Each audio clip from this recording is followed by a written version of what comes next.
प्रश्नावली 2 यानी कि 15.2 का 15 प्रश्न है। देखिए, एक घनाभ जिसकी भुजा 5.5 सेंटीमीटर, 10 सेंटीमीटर और 3.5 सेंटीमीटर है को पिघलाकर 1.75 सेंटीमीटर व्यास तथा 2 सेंटीमीटर मोटाई के कितने सिक्के बनाए जा सकते हैं।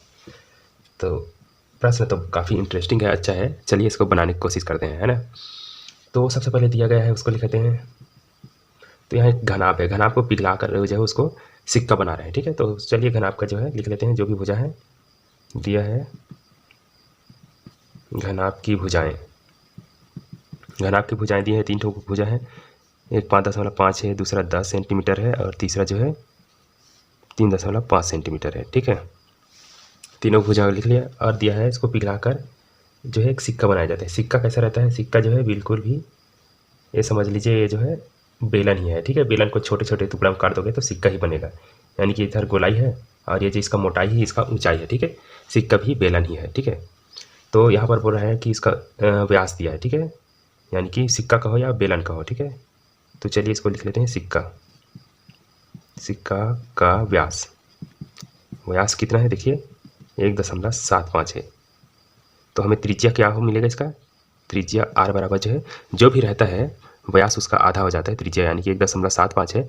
इसको 2 से भाग कर दो तो ये जो है त्रिज्या कहलाएगा, ठीक है। इसका मोटाई है, ठीक है। सिक्का की मोटाई को h मानेंगे, सिक्का की मोटाई, मोटाई यानी कि इसको h मानेंगे या इसी को ऊंचाई मानेंगे, जो है 2 सेंटीमीटर है। तो कितने सिक्के बनाए जा सकते हैं, तो इसको कैसे करेंगे।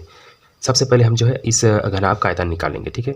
घनाभ जो भी घनाभ होगा उसका जो है आयतन निकाल लेना है, ठीक है। अब फिर इसका घनाभ के आयतन में हम सिक्के के आयतन को जो है भाग कर देंगे, ठीक है। एक सिक्के के आयतन को इस घनाभ के आयतन से भाग करेंगे तो हमें जो है कितने सारे सिक्के बन रहे हैं वो पता चल जाएगा, यानी कि इसको जो है पिघला कर सिक्का बना रहे हैं। तो टोटल सिक्का और एक घनाभ ये दोनों का जो है आयतन जो है बराबर होगा, ठीक है।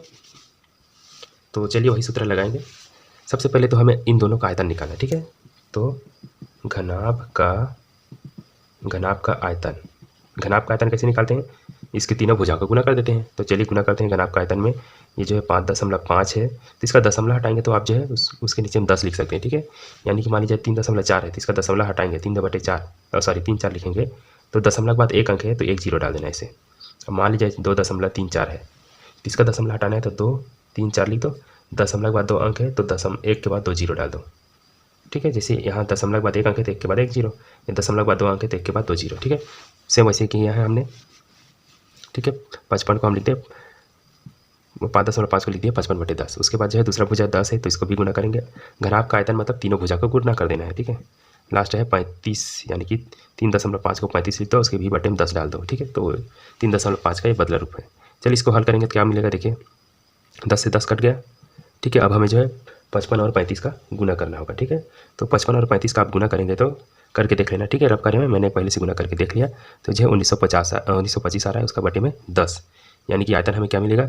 अगर इस 10 को हटाना चाहे तो ये मिलेगा, एक जन के बाद दशमलव हो जाएगा इसे, ठीक है। 1925 ही है, बस एक जन के बाद दशमलव हो गया, ठीक है। तो घनाभ का आयतन हमें मिल गया और इसको जो है सेंटीमीटर 3 लिख देते हैं इसे ऊपर में, क्यूब, या इसको घन सेंटीमीटर भी बोलते हैं, ठीक है।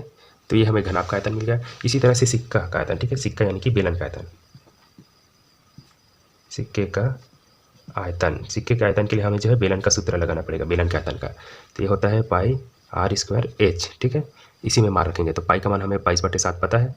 आर का मान देखिए, आर का मान यहाँ पर लिखा है 1.75/2, ठीक है। तो इसी को लिख लेते हैं 1.75/2। यहाँ आर का वर्ग है, यानी कि इसी को 2 बार लिखेंगे इसे। और एच का मान जो इसका मोटाई ही एच का मान है तो वह है 2, ठीक। इतने को हल करेंगे, देखिए इस 2 से ये 2 काटेंगे, 2 एकम 2 2 एकम 2 ऐसे करके इस 2 से इस 2 को काट दिए, ठीक है। तो क्या बचेगा, यहाँ पर 11 बचा है और उसके बटे में 7।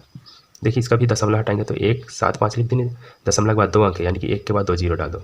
यहाँ भी वैसे कर सकते हैं, 1 7 5 लिखना है, दशमलव के बाद 2 अंक है, यानी कि 1 के बाद 2 जीरो डाल दो। हो गया। चलिए इसको काटते हैं।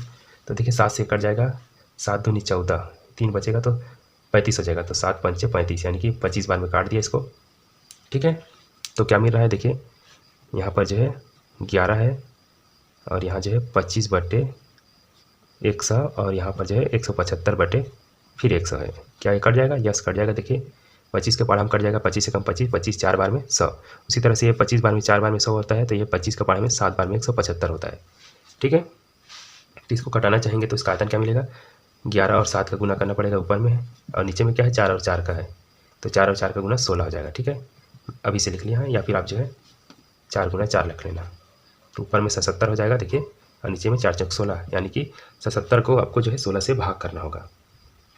ठीक है, तो ये जो है भाग करना चाहे तो अभी कर सकते हैं, अगर नहीं करना चाहे तो भी ऐसे ही रख सकते हैं, लेकिन भाग करेंगे तो 4.81 कुछ आएगा। ठीक है, करके देख लेना, दशमलव वाला भाग आपको आता ही होगा। तो ये हमें सिक्के का आयतन मिला। ठीक है, आयतन है तो इसको भी घन सेंटीमीटर लिखेंगे ऐसे, या cm का पावर 3। ठीक, हमें मेन निकालना है कितने सिक्के बनाए जा सकते हैं, यानी कि सिक्कों की संख्या निकालना है। ठीक है, तो चलिए इसके लिए क्या सूत्र लगाएंगे, यहाँ लिखेंगे सिक्कों की संख्या। सिक्कों की संख्या बराबर होता है, ठीक है, ऊपर में लिखेंगे, इसको मिटा देते हैं, घनाभ का आयतन।